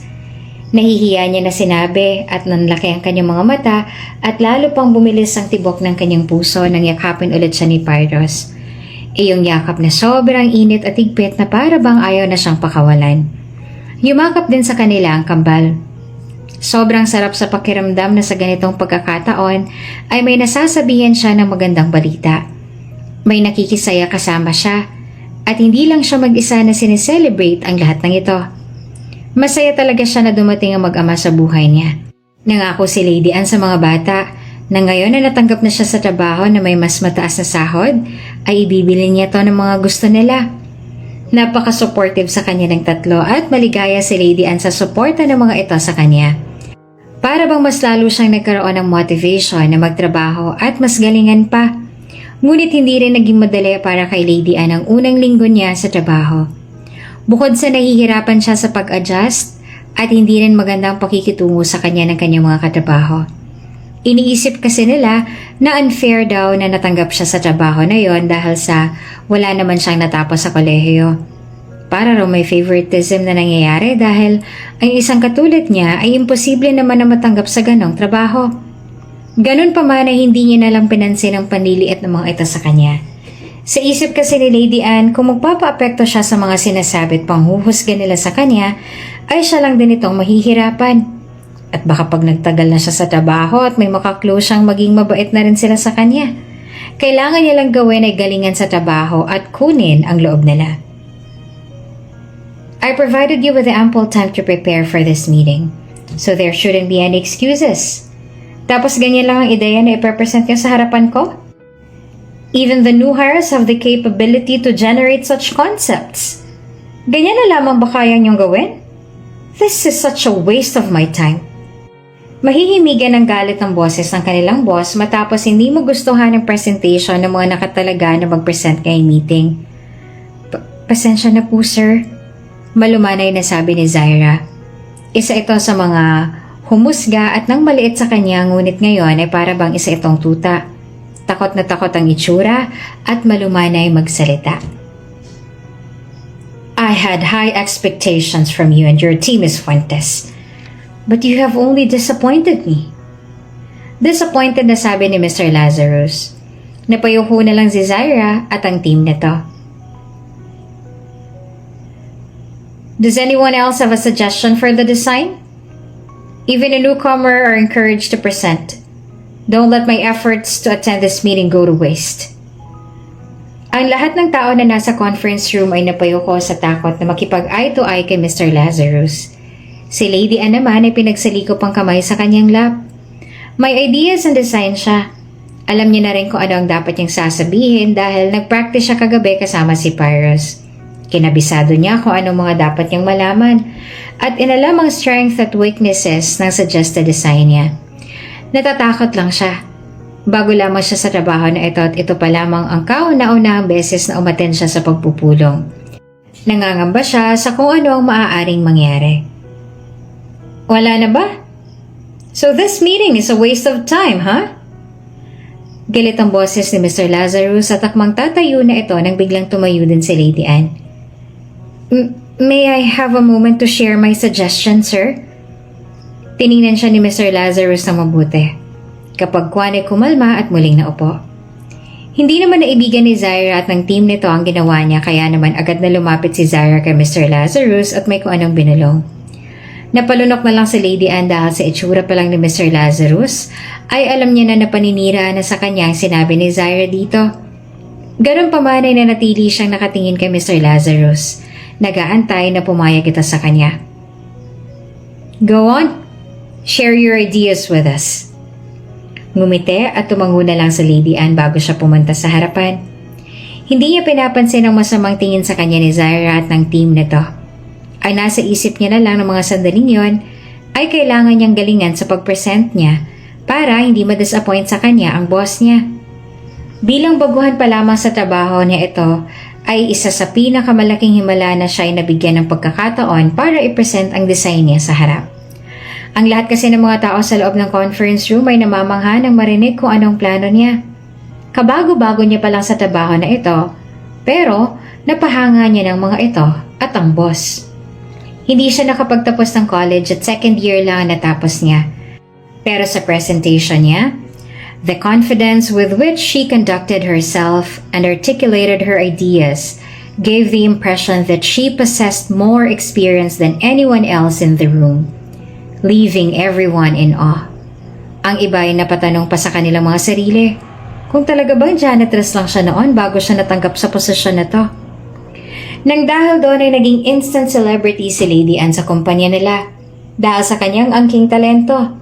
Hindi naman natutuwa si Zaira dahil sa malalamangan na ito ng isang kabago-bago pa lamang sa trabaho. Hindi ba nakakamanghang bago nating empleyado? Napakagaling niya raw kanina kaya sigurado ako na siyang magiging bagong paborito ni Sir Lazarus. Sabi ng isang empleyado na babae, sa kausap at ang lahat ng yon ay naririnig ni Lady Anne at ni Zaira na mas lalong hindi naman natuwa. At hindi nga naman nagkamali ang sinabi ng babae. Dahil tila na kay Lady Anne na nga ang mata ni Mr. Lazarus at gustong-gusto nito ang mga ideas niya. Sa tingin nga ng ibang empleyado na mga matagal na sa kumpanya ay mas uunahan pa sila ni Lady Anne na ma-promote. At syempre, hindi sila natuwa dahil doon. Hindi siya nasisiyahan na nalalamangan sila ng isang janitress lang noon at hindi pa nakapagtapos ng pag-aaral. Kung kaya ay ginagawa nilang lahat para lang ma-discourage si Lady Anne. Ito ang laging hot topic sa office. Minamata nila ang dalaga at hinuhusgahan kahit pa wala naman itong maling ginagawa sa kanila. Seems like marami kang alam tungkol sa mga wines, Miss Lady Anne. Wika ni Mr. Lazarus. Natanong kasi nito kung paano siya nakapag-isip ng ganoong idea at nabanggit ni Lady Anne ang mga kaalaman niya tungkol sa mga inumin. Opo. Mahilig po kasi kami ng asawa ko sa mga wines at may mga collection din po kami. Pagsisinungaling ni Lady Anne dahil ayaw niya sabihin ng totoo na kaya marami siyang alam tungkol sa mga inumin ay dahil minsan siyang nagtrabaho sa isang bar bilang isang server para matustusan ang pag-aaral niya noon. Wow, really? Manghang sabi naman ni Mr. Lazarus. Kung gano'n ay maaari ko bang makita ang mga collections ninyo? Natigilan naman si Lady Anne sa tanong nito at hindi niya agad nagawang makasagot. Dahil paano niya naman sasabihin na hindi naman totoo ang sabi niyang may wine collection sila sa kanilang bahay? Kung bakit ba naman kasi sa dami ng palusot niya na maaari niyang maisip kanina ay yung palusot pa yun talaga. What's wrong, Miss Lady Anne? Tanong ni Mr. Lazarus nang mapuna ang reaksyon niya. Wala naman po, sir. Pero sigurado po ba kayo na gusto niyong makita ang mga wine collections namin? Tanong niya. Umaasa na nagbibiro lamang ang boss niya. Absolutely. I also love wines and I collect them too. I would be delighted to see your collection. May problema ba ron? No. Wala pong problema yun, sir. Maagap niyang sagot. Ngumisi naman sa kanya si Zaira at sa nunuya na tono ay nagsalita. O baka naman nagsisinungaling ka lang, Miss Lady Anne. Baka naman ay wala ka talagang wine collections at sinasabi mo lang yun para ma-amaze sa'yo si Sir. Mabait siyang ngumiti sa mga ito. Ang iniisip ko maliit lang ang apartment naming mag-asawa at makulit ang mga anak namin kaya baka hindi maging komportable dun si Sir. Oh, I'm sure I'll be fine there. Sagot naman ni Mr. Lazarus. Pumayag naman si Lady Anne na bisitahin nila ang apartment nila para makita ang mga wine collections niya na hindi naman totoo. Maya-maya pagkatapos na agad ng meeting, ang gusto ni Mr. Lazarus na pumunta sila sa apartment niya, kaya hindi siya makapag-isip ng solusyon. Nagpapanik siya at hindi niya alam kung anong gagawin niya. Ganon pa man ay hindi niya pinapahalata sa mga tao roon na nangangamba siya. Sa restroom ay tinawagan niya si Chloe na siyang nagbabantay ngayon sa kambal at tinanong kung naroon ba si Pyros at hihingi sana siya ng tulong, ngunit hindi pa raw ito nakakauwi. Nakiusap na lamang si Lady Anne sa kambal at kay Chloe na kung maaari ay huwag nilang pagbubuksan ng pinto mamaya pagdating nila at may malaki siyang problema. Magkunwari na lamang siya na nasira ang doorknob at wala siyang dala na extra na susi. Sinabi niya rin naman kung anong dahilan niya sa mga ito at mabuti na lang ay naiintindihan naman nila. Matapos ngang meeting ni Mr. Lazarus ay nagtungo na sila sa kanilang apartment. Habang palapit sila ng palapit ay mas lalo nang kinakabahan si Lady Anne. Sana lang talaga ay maging maayos ang lahat mamaya. Ilang taon na palang asawa mo? Tanong ni Mr. Lazarus habang umaakyat sila ng hagdan. Kasama nila ngayon ang sekretary at assistant ni Mr. Lazarus. Kasama rin nila si Zyra at isa pang lalaki mula sa Team Zyra. Siya'y... Sandaling napaisip si Lady Anne. Hindi niya pa kasi alam kung ano nga bang edad ni Pyros dahil hindi niya iyon natatanong. 30. 30 lang po siya, sir. And you are only 28, right? Opo, sir. Ilang taon ang anak ninyo? 7 pa lang po sila, sir. Kambal po sila. Wow, they're still young. Komento nito. Ayos ang ba sa asawa mo nagtatrabaho ka na at napakabata pa ng anak ninyong dalawa? Ngumiti siya sabay tumango. Oo naman po, sir. Understanding naman po ang asawa ko tsaka kailangan ko rin po talaga na magtrabaho dahil hindi na rin po sapat ang kinikita niya. Ano ba trabaho ng asawa mo, Iha? Isa po siyang construction worker pero masipag po ang asawa ko. May pagyayabang sa tono ng boses ni Lady Anne. Nagsalita naman ang lalaki mula sa Team Zyra. Hindi niya alam kung anong pangalan nito, ngunit nagustuhan ni Lady Anne kung ano ang sinabi at tono ng boses nito. Sa ganda mong yan, isang construction worker lang ang naging asawa mo? Nagsalita naman si Mr. Lazarus na hindi rin nagustuhan ang sinabi ng lalaki. Wala namang masama sa trabaho ng pagiging isang construction worker, Mr. Villanueva. Isang construction worker lamang din noon ang lolo ko. Ngunit napagtapos niya ako sa pag-aaral at ang mga anak niya na siyang nakapagpunda ng mga ari-arian at nakapagpatayo ng business. Hanggang sa lumaki na at ngayon ay isa na sa pinakamalaking kumpanya sa Asia. Napayuko naman si Mr. Villanueva dahil sa pagkapahiya. I'm sorry, sir. Ilang sandali pa ay narating na nila ang apartment niya at kitang-kita ni Lady Anne sa mga mata ni Zyra ang panalait. Dito na bang tinitirhan niyo? Tanong ni Mr. Lazarus. Opo, sir. Sandali lang po tatawagin ko po mga bata para pagbuksan nila tayo ng pinto. Lumapit si Lady Anne sa pinto at sinubukan buksan ang nakalock na pinto. Nagkunwari pa siya na sinusubukan niya talaga yung buksan at kumatok pa siya sa pinto. Naku, nakalock po yata ang pinto, sabi niya dito. Nasa kapatid po ng asawa kong susi eh. Marahil ay nakalimutan niya ng isa rin yung pinto ng apartment nung kinuha niya mga anak ko. Makakahinga na sana ng maluwag si Lady Anne dahil effective ang plano niya na magkunwari, pero ang ngiti niya ay biglang nalaglag nang biglang bumukas sa tumambad sa kanilang kambal na sobrang bihis na bihis at malawak pang ngiti. Mommy! Masaya pa nabati sa kanya ng kambal sabay yumakap sa kanya. Buti po, Mommy, at maaga ka po nakauwi ngayon. Mga anak, nandito pala kayo. Kinakabahan na sabi ni Lady Anne. Ang tita Chloe niyo, nasan siya? Ay, umalis po siya saglit, Mommy. Sagot ni Sphere tsaka hinarap si Mr. Lazarus at kasama nila nagulat ang itsura habang nakatitig sa kanila. Sino po sila, Mommy? Mga anak siya si Mr. Lazarus, siyang boss ni Mommy. Boss ko rin ang mga kasama niya. Pagpapakilala niya sa mga ito. Sir, ito nga po palang mga anak ko, si Aphelion Stone at si Sphere Sandria. Wow, ang cute naman ng mga anak mo, saad pa ni Mr. Lazarus. Ngumiti naman si Lady Anne at saka sumagot. Salamat po. Pumasok na po tayo sa loob at mainit po dito. Pumasok na ang mga ito sa loob ng kanilang apartment at maging si Lady Anne ay namanghana sa nakita. Napakalinis ng buong apartment nila. At tulad yan ang sinabi ni Lady Anne kanina kay Mr. Lazarus, marami ang mga iba't ibang koleksyon ng mga mamahaling wines. Maging si Lady Anne ay natulala sa mga nakikita niya ngayon. Siya nga po pala, narito pong mga wine collections ko. Sabi ni Lady Anne na makabawi siya sa gulat. Namangha na tinignan naman ni Mr. Lazarus ang mga assistants nito, ang mga wines habang si Lady Anne naman ay pilit ang ngiti sa labi. Nagtatanaw ang mga mata na tinignan niya rin ang kambal na nag-thumbs up pa lamang sa kanila.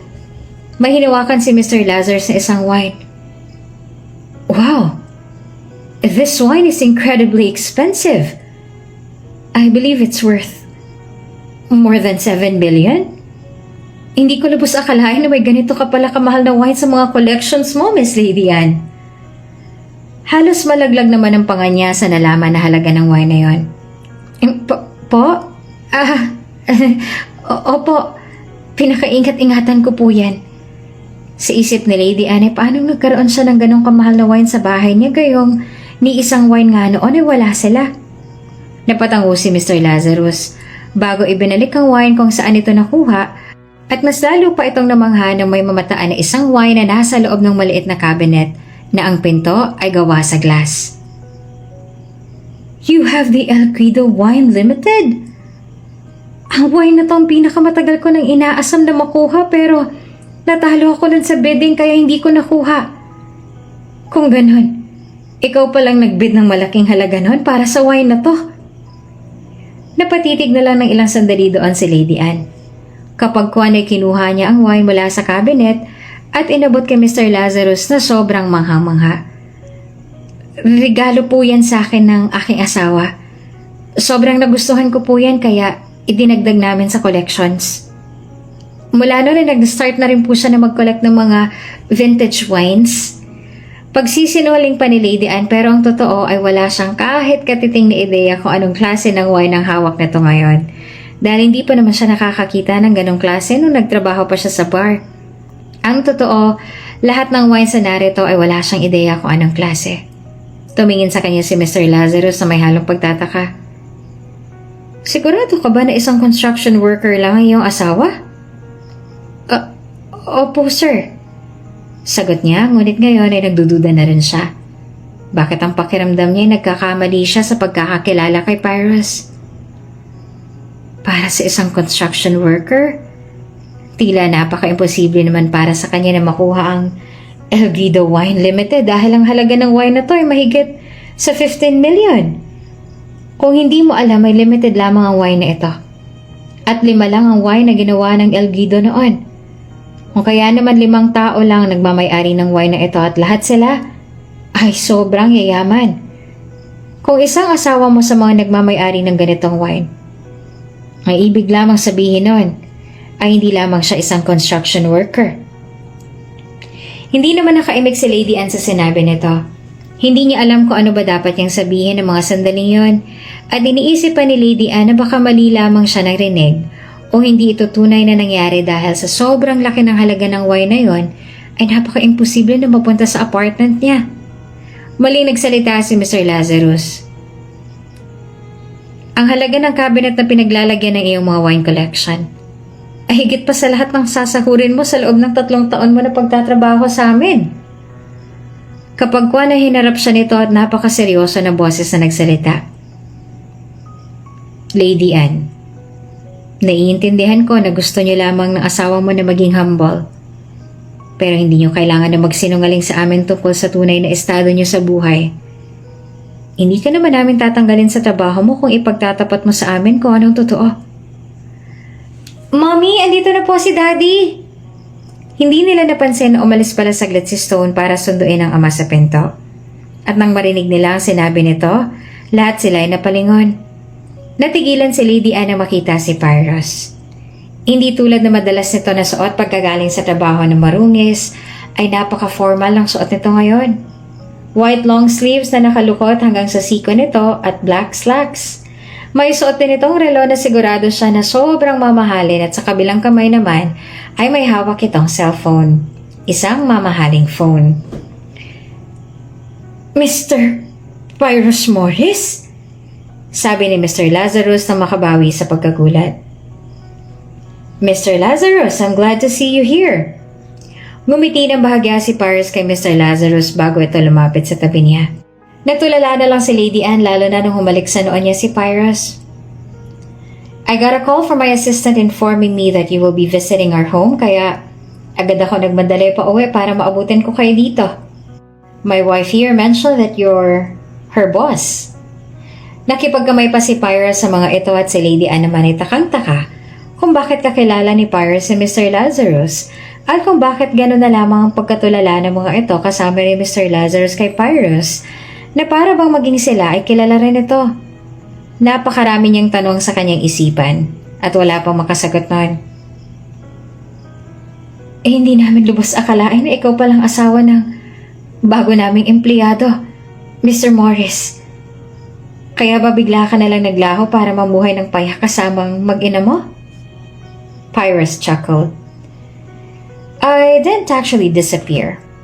Ako pa rin ang namamahala sa kumpanya. It's just that I prefer na ang mga assistant ko na lang ang dumalo sa mga meetings ko so I can spend more time with my family. Ang tagal mong hindi nagpakita. Wala man lang nakakaalam kung nasan ka ang mga anak mo. Sabi ni Mr. Lazarus. Gusto lang namin na subukan na mamuhay ng payak and so far we're enjoying it. Pero hindi ko naman tinatalikuran ang lahat ng mga responsibilidad ko sa kumpanya. Paliwanag pa ni Pyrus. Why are you, the son of the wealthiest family, still allowing your wife to work with us? With all your wealth, you could easily buy my company if you want to. Nilagay ni Pyrus ang kamay sa bewang niya at saka sumagot. Mas gusto ng aking asawa na magtrabaho, so I am supporting her. Sino ba naman ako para hadlangan siya sa mga nais niyang gawin, hindi po ba? She's my wife, and I am her husband. It's my responsibility to support her in all that she wants to do. Nang dahil sa pagdating ni Pyrus ay mas nagtagal pa sa apartment na lang ang boss niya. Kaya hindi na makapagtanong si Lady Anne. Kaharap din siya ng mga ito habang nag-uusap. Mr. Lazarus was deeply honored to meet and converse with Pyrus. While his assistants, lalo na si Zaira, ay bakas ang labis sa pagkapahiya sa nalaman na siya pala ang asawa ng pinakamayamang tao. Nang sa wakas ay umalis na si Mr. Lazarus at sila na lang naiwan ay hinarap niya si Pyrus para hingin ang paliwanag nito.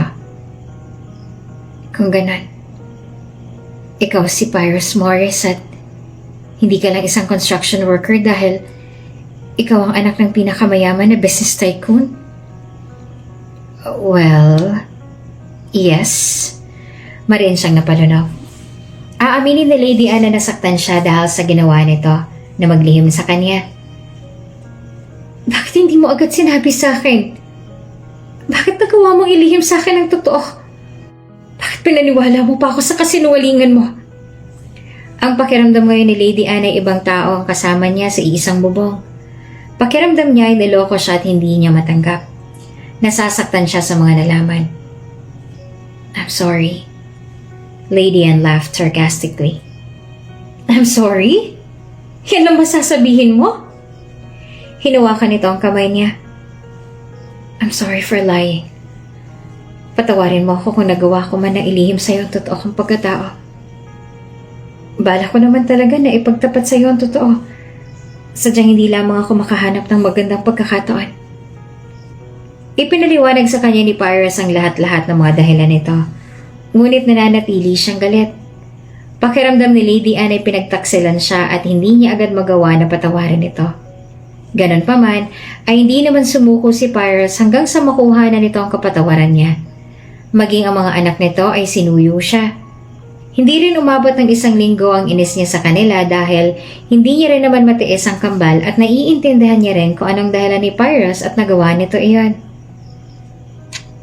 I was searching for the perfect woman to marry and be the mother of my children. I've been yearning to meet her. Marami ng mga babaeng dumaan sa buhay ko pero Hindi ko nakita ang babaeng nais ko sa kanila.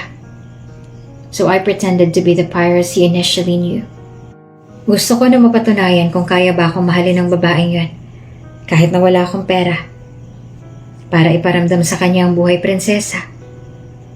I wanted to test if she could commit to spending the rest of our lives together, even though I earn a small amount of money. At sa oras na mapatunayan ko yun, sasabihin ko rin naman agad sa kanya ang totoo. At matapos ang mahabang panahon na paghahanap, sa wakas ay natagpuan na kita. Pinisil ni Pyrus ang kamay niya na hawak nito. Hindi na kita pakakawalan pa. Kitagal kitang hinanap. Kitagal kong hiniling na matagpuan na kita. At ngayon na nasa harapan na kita, hindi ko nahahayaan na mawala ka sa akin. So, Lady Anne, will you be my fiancé and soon to be my real wife? Will you marry me? Patuloy sa pagbuhos ang luha ng mga mata ni Lady Anne habang nakatingin siya kay Pyrus na nakaluhod sa harap niya at may hawak na singsing. Mabilis ang mga pangyayari at si Pyrus na mismo ang nagsabi na gusto na kaagad siya nitong pakasalan. Una pa lang ay alam na ni Lady Anne kung ano ang sagot niya. Kahit hindi niya pa alam kung anong tunay na pagkatao ni Pyrus, alam niya na ito na rin ang gusto niya na makasama habang buhay. Mahal at tanggap niya ito. Sunod-sunod naman na tumango siya bago lumuhod at niyakap ng sobrang higpit si Pyrus. Habang paulit-ulit niya namang sinasabi ang mga katagang, "Oo, pakakasalan kita," sa pagitan ng mga hikbi niya. Isinuot na ni Pyrus ang makinang nasingsing sa daliri niya at hinalikan iyon, bago inabot ng isa nitong kamay ang mukha niya at masuyo rin na hinaplos. Mahal na mahal kita, Lady Anne. Mahal na mahal kita. Salamat at dumating ka sa buhay namin. Ikaw ang sagot sa lahat ng mga panalangin ko. Mahal na mahal din kita, Pyrus. Mahal kita. Kahit noong hindi ko pa alam kung sino ka talaga. Mahal kita at tanggap kita kahit maging sino ka man. Matamis nang umiti naman si Pyrus bago inangkin ang kanyang mga labi sa isang mainit at masuyong halik. Sa halik na yan nila ibinuhos ang lahat ng kanilang mga nararamdaman. Nang maghiwalay ang kanilang mga labi ay niyakap siya ni Pyrus ng sobrang higpit na para bang ayaw siya nitong pakawalan. Nung araw ding yon ay walang mapagsigla ng tuwa ang nararamdaman ni Lady Anne. Dahil ang lahat din ng mga dasal niya ay nasagot na at ngayon ay hindi na siya muling mag-isa sa buhay. Sobrang masaya rin ang kambal ng malaman na sila'y ikakasal na at naiyak pa nga sila sa labis sa tuwa dahil sa wakas ay matatawag na rin daw siya ng mga ito na mommy. Iyon daw kasi ang matagal na nilang inaasam. Ibinunyag din ni Pyrus ang dahilan kung bakit hindi na siya ginugulo ng tiyahin niya. Matapos ang araw na sinundan siya ng asawa ng kanyang tiyahin, ay pinagbantaan na ni Pyrus ang mga ito na kung lalapit pa ang mga ito sa kanya, ay ipapakulong ni Pyrus ang mga ito. Binayaran din daw ni Pyrus ang utang ng mga ito sa kasunduan na iyon.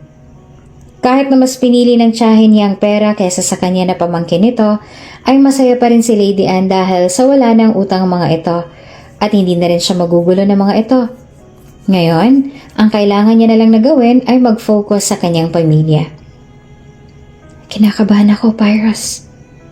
Pag-amin ni Lady Anne sa asawa habang naglalakad sila papasok sa loob ng Morris household. Andito sila ngayon sa Italy para formal siyang ipakilala ni Pyrus sa buong pamilya nito at i-anunsyo ang nalalapit nilang pagpapakasal. Mas naunang dumating ang kambal na sina Sphere at Stone dahil sinundo sila ng pinsan ni Pyrus na si Durrell at sila ay kahapon lamang dumating at sa isang hotel pa na pag-aari rin ng pamilya ni Pyrus sila tumuloy. Nasa Pilipinas pa lang sila ay kinakabahan na siya at mas lalo pang nadagdagan ang kabang nararamdaman niya ngayong nandito na sila. Makakaharap niya na ang mga magulang ni Pyrus. Pakiramdam ni Lady Anne ay para bang tatalo ng puso niya mula sa dibdib niya dahil sa kaba. Paano kung hindi siya magustuhan ng pamilya ni Pyrus? Hindi na rin siguro nakakagulat kung hindi siya magustuhan ng pamilya nito. Sa layo ba naman ang agwat ng estado nila sa buhay? Bigla namang huminto si Pyrus sa harap niya. Marahil ay napunahan nito ang pagkabalisa niya. Inabot ng kamay nito ang mukha niya at ikinulong sa mainit nitong palad. Pyrus also massaged her sensei and her meeting eyebrows before carefully placing a kiss on her forehead. Don't worry too much, my love. My parents will love you. Pagpapakalma nito sa kanya. Besides, who wouldn't like you? You're so precious. So smile for me, okay? Tumango siya at pinilit na ngumiti kahit pa ang tuhod niya ay nanginginig at nangihina na sa sobrang kaba. Pero kahit pa paano ay nabawasan ang kaba niya dahil sa sinabi ni Pyrus. Nang sandali makapasok sila sa Morris household, nakita nila kaagad ang magulang ni Pyrus na nakaupo sa sofa at katabi ang dalawang apo. Masaya sila na nag-uusap. Pyrus' parents both dressed elegantly. They looked so expensive. Para silang mula sa kabilang mundo. Fairy tale? Napakaganda ng ina ni Pyrus, para lang itong dalaga. She looked so elegant. Ang ama naman nito ay kamukhang-kamukha ni Pyrus at bata pa kung tingnan. Nang makita sila ng kambal ay malakas sila na tinawag ng mga ito. Tumayo at tumakbo palapit sa kanila. Habang nang tumingin naman ang magulang ni Pyrus sa kanila, halos hindi na huminga si Lady Anne sa sobrang kabatakot. Parang hihimatayin na siya. Mahigpit silang niyakap ng kanilang mga anak at naglambing sa kanila dahil miss na raw sila ng mga ito. Is that Lady Anne? My daughter-in-law? Ang masayang tanong ng ina ni Pyrus at patakbo na lumapit sa kanila. Hindi naman alintana ang mataas na takong ng suot nitong heels. Nang makalapit ito sa harapan nila, mas lalong nanlaki ang mga mata ni Lady Anne ang mahigpit siya nitong yakapin. Binitawan naman muna ni Pyrus ang kanyang kamay na humawak dito kanina. Oh my God, you're my son's fiancé? Wika ng ina ni Pyrus. I can't believe it's you. I'm very happy to meet you. Kumalas ito sa yakap at tinitigan ang mukha niya. Hindi naman magawa makapag-react kaagad ni Lady Anne. Magalang na yumuko naman siya sa harapan nito. Hello po. I am pleased to finally meet you po. Narinig ni Lady Anne ang mahinang tawa ni Pyrus. Mom, my fiancé is beautiful, right? Yes, really. Like a goddess. Pyrus' mom cupped her face again. I can't believe this. You're like an angel. You're gorgeous. Uminit naman lalong pisngi ni Lady Anne dahil sa sinabi nito. Titig na titig ito sa mukha niya na para bang gandang-ganda ito sa kanya. Medyo nabawasan naman ang kaba at takot na nararamdaman niya ngayon. Thank you po, ma'am. Pyrus' mom giggled. So cute. No need to be formal, Iha. My name is Lenore Elena. Just call me Mama. And I'm Felix's Richard. You can call me Papa. Pyrus' father said, walking towards them. Welcome to the family, Lady Anne. Nahihiya namang umiti si Lady Anne and she's still feeling nervous. Para bang tatalo ng puso niya sa kaba. Thank you, Ma and Pa. She was very happy because the parents of the man she loved accepted her. Her heart is so happy. It's about to burst. Napakabait ng mga magulang ni Pyrus. They are so sweet. Biglang hinawakan ng Mama Elena niya ang kanyang kamay. Come with me, Iha. I'll show you our home. Napatingin pa siya kay Pyrus at sa mga anak nila na napatawa na lang at iling ng hilahin ng ina papunta sa tabi nito. Itinaka siya ni Mama Elena mula sa mga ito dahil gusto daw siyang masolo. Gusto daw nitong makipagkwentuhan sa kanya dahil siguradong hindi daw siya nito masusolo mamaya. Inilibot niya ito sa gazillion mansion ng mga ito habang nagkukwento. Instant close agad sila. Mama Elena said they prepared a welcome party for her. Sobrang bait na ito and she's very sweet. Para itong kanyang tunay na ina. Her voice was so calm and sweet. Hindi nakakapagtaka kung bakit lumaking mabuting tao si Pyrus. Habang naglilibot sila sa mansyon ng mga ito, kinakwento sa kanya ng ina ni Pyrus ang mga kalokohan ni Pyrus nung bata pa ito. Kung gaano itong kakulit as a kid. But Mama Elena said that Pyrus was really smart and was born with many talents. Nagulat nga daw sila at a very young age Pyrus can already write his name and read and can solve some mathematical problems. Kaya dito raw namanan ng kambal ang pagiging matalino. Nakwento rin sa kanya ni Mama Elena ang tungkol sa ina ng kambal na dati raw kasintahan ni Pyrus ngunit maagang nawala sa mundo dahil nagkaroon ng komplikasyon at ito raw mismo ang humiling na mas piliing mabuhay ang kambal kaysa sa sariling buhay. Nabanggit din ito sa kanya kung ilang beses nang muntik ikasal si Pyrus, ngunit laging hindi natutuloy sa kadahilanan na si Pyrus daw ang umaayaw dahil hindi raw nito mahal ang mga babae. We're aware that our son is not dreaming of becoming his father's heir. He said he only wants to have a very simple life, earning more than enough money and be happy with his family. But look at him now. He's very determined to be a good CEO. Nakasalubong din nila ang ama ni Pyrus habang naglalakad sila. Sinamahan sila nito sa paglilibot at nagkukwento din. Pyrus is close to his father because his father spoiled him so much when he was young. Natatawa siya sa mga kwento ng magulang ni Pyrus tungkol kung gaanong kakulit si Pyrus nung bata pa ito. You know what, Iha? We are very happy that our son finally found the woman he loves and who loves him. Sabi sa kanya ng Papa Richard niya. We're very thankful for you, for loving our son. He's genuinely happy with you. We only want our son's happiness, and we know that it's you who can give him the happiness we want to see in his face. When he told us that you said yes to his proposal, we couldn't explain how happy we were because we knew that you two deserve each other. Our son loves you so much, and we know that you feel the same way. We can see it in your eyes. Thank you so much for loving our son and for making him happy, Lady Anne. Nagsalita na din ang ina ni Pyrus. Our son is a nice person, but he isn't perfect, anak. He sometimes makes mistakes too. He gets angry. He acts cold and immature, but he's a very nice person. When he loves someone, he's willing to do everything for them. We've never seen our son happy as much as when he's with you. Just like what my husband said. His and our grandchildren's happiness is the only thing we want. We're very happy and thankful that you gave him that. You allowed him to be happy with you. Ngumiti ito sa kanya. Please don't leave our son, even if the whole world turns back on you. Make him happy and loved. Ngumiti naman si Lady Anne sa mga ito. Don't worry, Mama and Papa. I promise to always make him happy. And I will never leave his side. Napangiti naman ang mga ito. We're glad to hear that from you, Iha. Let's go back downstairs. We prepared a lot of presents for you, and I'm sure Pyrus's cousins are very excited to meet you. Sobrang masayang puso ni Lady Anne dahil tanggap na tanggap siya ng buong pamilya ni Pyrus at lahat sila ay masaya para sa kanilang dalawa. Kung kaya naman sobrang masayang lahat sa araw ng kanilang kasal.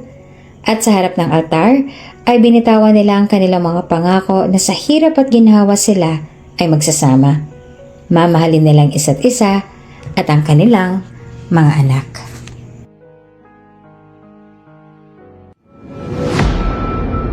Kung bago ka pa lang sa channel na ito, Ate Jane TV, huwag kalimutang pindutin ang notification bell and subscribe button. Sana po hindi naman malaking abala sa inyo ang pagpindot ng subscribe button dahil ang kapalit po nito ay ang pagsuporta para makapag-produce ng mga libreng stories sa mga channels ni Ate Jane. Maraming salamat! It seems like marami kang alam tungkol sa mga wines, Miss